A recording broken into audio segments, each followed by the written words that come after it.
A few months ago, a 2016 BMW X5 came into a specialist workshop. Immaculate condition, full service history, clearly loved. The owner had a faint knock on cold starts. Nothing dramatic, just a quiet tick that disappeared after a minute. He wanted it checked before a long road trip. The specialist put on the lift, pulled the drain plug, and the oil that came out looked like sludge. 14,000 miles since the last change. Black, thick, gritty, and the CBS light. BMW's condition-based service system had not come on yet. The dashboard said everything was fine. It was not fine. The rod bearings were already worn. The turbocharger had carbon deposits on the bearing surfaces. The VANOS screens were partially clogged. The engine was aging prematurely. Not because this owner skipped services, but because he did exactly what BMW told him to do.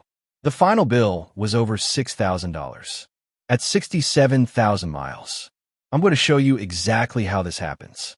The 7 specific ways this one mistake works through your engine, so that story never becomes yours. The mistake is not skipping oil changes. It is trusting the CBS light to tell you when your oil has stopped protecting your engine. Those are two completely different things. Here is what matters. The CBS is the minimum, and these BMW engines deserve better than the minimum.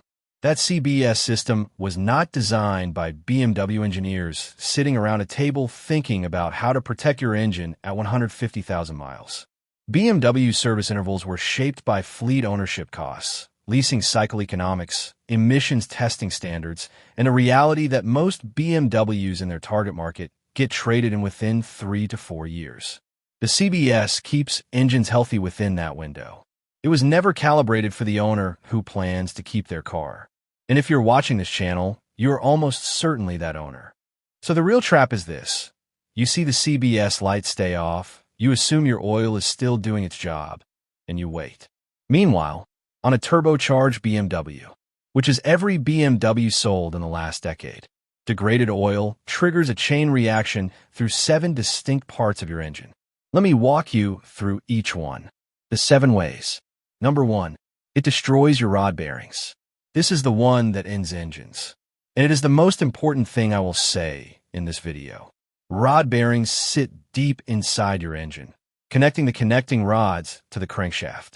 They run on a constant, pressurized film of engine oil. When that film is clean and strong, rod bearings last the life of the engine. When the oil has degraded, lost its viscosity, thinned from thousands of miles of heat cycling, picked up combustion residues, that film weakens. And on certain BMW engines, the consequences are severe.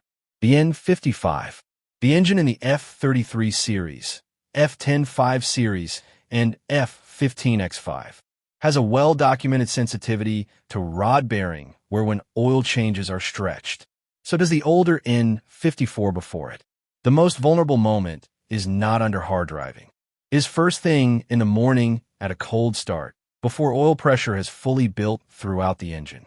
That is when the bearing film is at its absolute thinnest. On fresh oil, a cold start is manageable. On oil that is 12,000 or 14,000 miles old and already broken down, every single cold start is shortening the life of those bearings. Rod bearing failure does not give you much warning. A deep, rhythmic knock from the bottom of the engine. That is the sound. By the time you hear it, the damage is already done. Rod bearing replacement caught early is a serious job. Several $1,000s. If the crankshaft journals are scored, which they usually are by the time the knocking appears, you're looking at an engine rebuild. $6,000, $7,000, $8,000 on a car you already own. That is what happened to the X5. Number 2, it destroys your turbocharger bearings. The turbocharger is the second major casualty. And this one surprises people because the damage happens after you switch the engine off, not while you're driving. Your BMW's turbocharger, whether it is an N55, B58, and 20, or the twin-turbo N63 in the X550i, spins at speeds between 150,000 and over 200,000 revolutions per minute. The only thing protecting those bearings is a microscopically thin film of engine oil that simultaneously lubricates and carries away heat from exhaust gases that can reach close to 1,750 degrees Fahrenheit on the turbine side. Fresh oil handles that. Degraded oil does not. Here is what most owners never hear. When you park and switch the engine off, the oil pump stops immediately. But the turbo keeps spinning on momentum with no fresh oil flowing.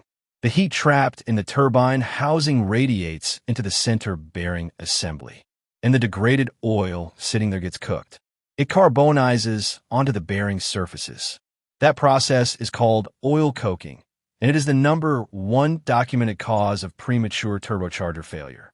On a BMW 5 Series or X5, a turbo replacement runs between $2,000 and $4,000, and that is before any downstream damage is addressed. Number 3, it clogs your VANOS system. VANOS is BMW's variable valve timing system. It is part of what makes BMW engines feel so responsive, smooth, willing, and strong across the entire rev range. And it is deeply sensitive to oil quality. The VANOS solenoids operate through small mesh screens that filter the oil flowing through them. On the N52, N54, and N55 in particular, these screens clog with oil varnish, a sticky, lacquer-like residue that forms as oil oxidizes over an extended interval. Once those screens restrict, oil flow to the VANOS actuators drops, and the system cannot function correctly. The symptoms get misdiagnosed constantly. Rough idle, hesitation off the line, loss of low and pull, misfire codes. Owners pay for spark plugs, ignition coils, full diagnostic sessions, and the car still feels off because the actual cause, degraded oil that has been in the engine too long, was never addressed.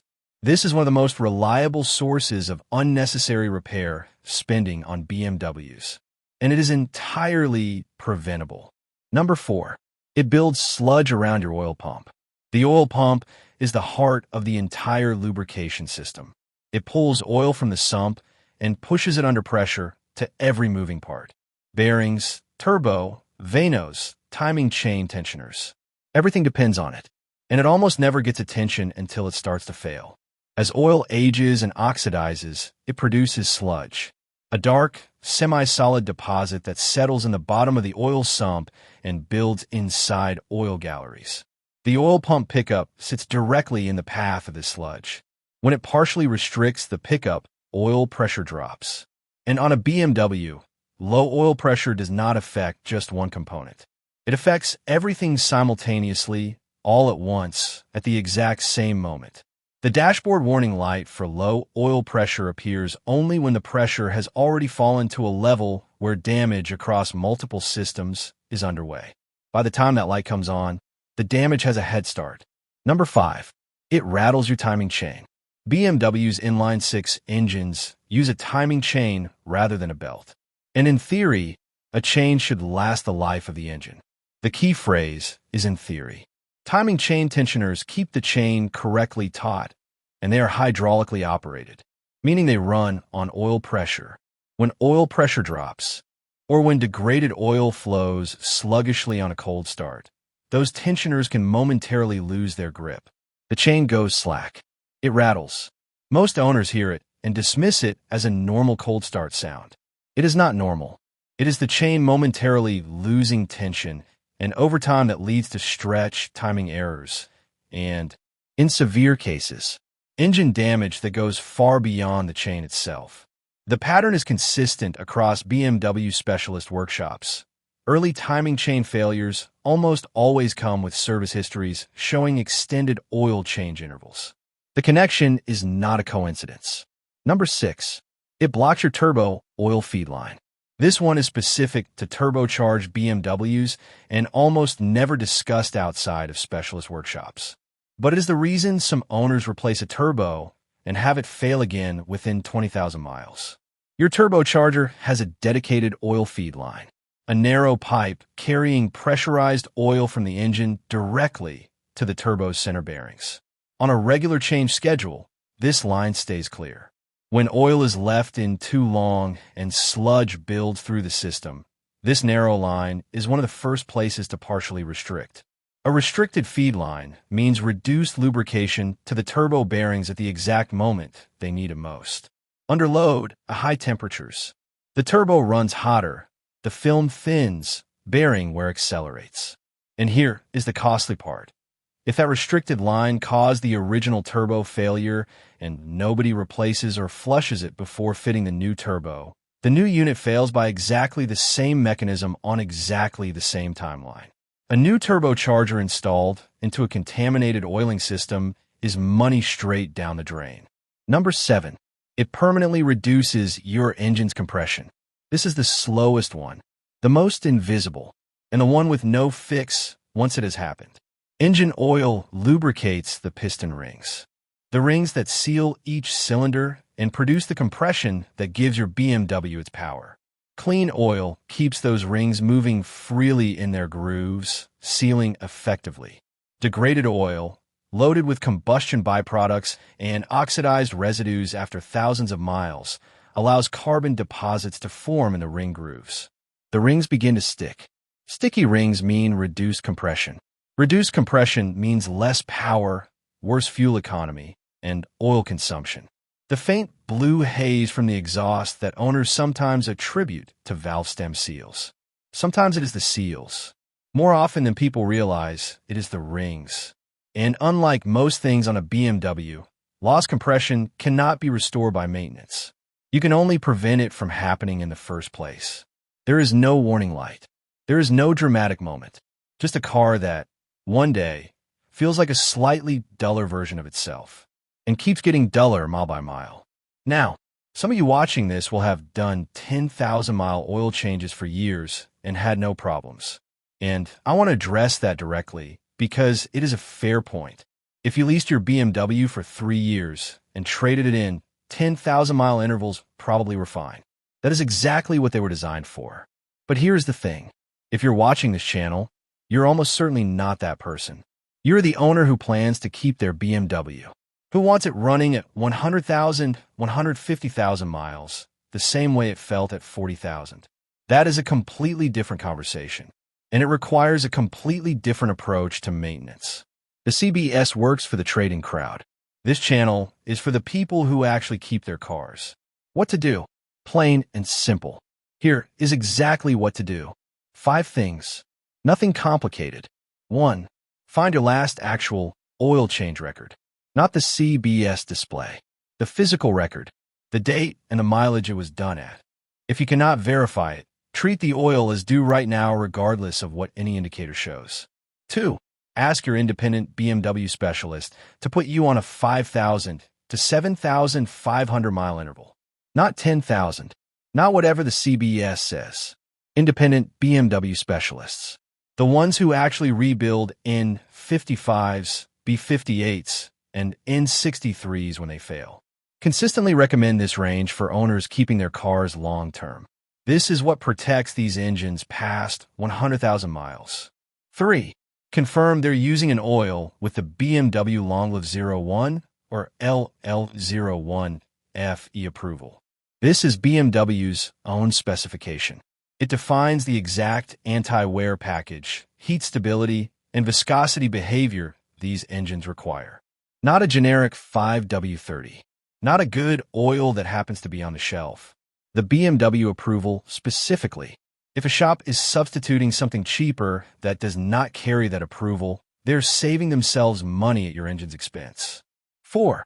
After any long highway drive or spirited driving, let the engine idle for 60 to 90 seconds before switching off. This keeps oil flowing through the turbocharger and carries the heat away from the center housing before you cut the oil supply. 90 seconds. It costs nothing, and it directly addresses the coking risk that destroys turbos over time. 5. If you're buying a used BMW, have an independent specialist inspect it before you commit. Ask them specifically to check for turbocharger condition, rod bearing noise at idle, and the oil change history. On any turbocharged BMW, N20, N54, N55, B58, N63. That inspection could easily save you from inheriting someone else's deferred maintenance at full price. The owner of that X5 was not careless. He was not cutting corners. He followed his service book, did everything at the dealer, watched his CBS light. He did what BMW told him to do. That is the real story here. Not that BMW makes bad engines. The N55, the B58, these are genuinely exceptional pieces of engineering. But exceptional engineering still needs the right oil, changed at the right interval. The CBS is the minimum. These engines deserve better than the minimum. Look after the oil, and these engines will look after you. At 100,000 miles, 150,000 miles, and beyond. If this video helped you, drop a comment below and tell me what engine you're running and what interval you're currently on. I read every one of them, and the answers are always eye-opening. Subscribe if you have not already, because next time I'm walking through the specific service line items that BMW dealers add to every bill that you should never be paying for. That is a video worth sticking around for.